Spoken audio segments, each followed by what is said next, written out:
Health advocates nanawagan na isantabi ang tobacco tax rollback. Ihatid sa atin ni Nolan Ariola.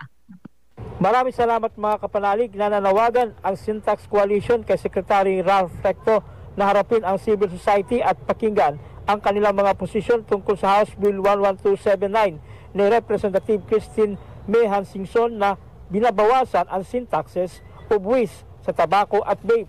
Nanawagan sa mga mamabatas ang grupo ng mga doktor na ibasura ang 11279 o ang binansagan na sin tax sabotage bill dahil dadami ang maninigarilyo at bababa ang revenue ng gobyerno. Binatikos naman ng aktibong kilusan tungo sa isang bayan o active ang House Bill 11279 na naglalayong itigil ang 5% na taunang pagtas ng buwis sa mga produktong tabako.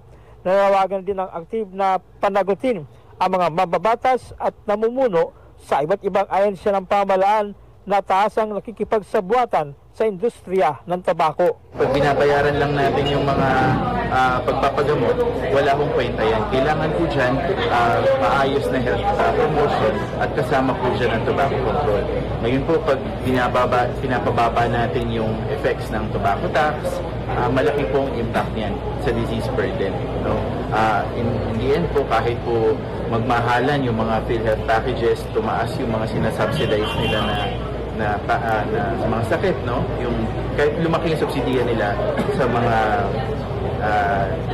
mga hospital bills natin, kung ang mga tao ay paulit-ulit na nagkakasakit dahil sa sigarilyo, dahil sa second-hand smoke, dahil ang mga tao ay nag-vape kung saan-saan, habang pabata ng pabata ang mga nagkakasakit dahil sa mga produktong ito, in the end, palayo ng palayo ang ating pangarap na magkaroon ng isang healthcare system. Yan ang tinig ni Dr. Anton Javier. Mga kapanalig, isa sa advokasya ng Simbahang Katolika ay ang mailayo sa anumang masamang bisyo ang sinuman at saan man. Para sa Veritas 846, ang radyo ng Simbahan, ako inyong kapanalig, Nolan Ariola, sumainyo ang katotohanan.